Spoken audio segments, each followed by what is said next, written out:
સૌથી હારા માણસ સમય તો કળિયુગ છે, મને બહુ ગમે છે, બધા કામ થાય ઠંડા ઠંડા જેવા ખરા હારા મારો સમય આવ્યો છે.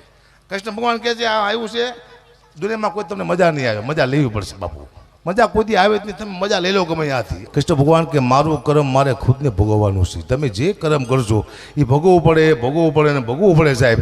ઉપેન્દ્રસિંહ ચાવડા આવું અદભુત કામ કરે છે તો એના બાળકોને એટલું ઉપયોગ થવાનું છે, એના બાળકોના જીવનમાં બહુ સુખ આવવાનું, તો જ આ કામ થાય. તમારું બાપનું કરેલું દીકરાને ભોગવવું પડે, યાદ રાખજો.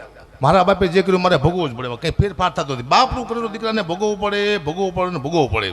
બાપ સારા કાર્ય કરે તો એના દીકરાને સુખ મળે, મુદ્દો આ છે. લોક સાહિત્યની વાત કરું છું, આ જે છે ને લોક સાહિત્ય સીધું સમજાય. હું કોઈ દી આ ધંધો કરતો નથી, કારણ કે હું નથી કરતો. આવું સાહિત્યને તમે કરો એટલે મજા માફી મગાવે છે, આપણને ખબર હોય નહીં કોને હું લખી ગયું છે, લખે જયો છે તમે કરીને મારે ખાવાનો એવી વાત છે. ખબર જ ન હોય કોણ શું લખીને જાય છે, દુઃખની વાત.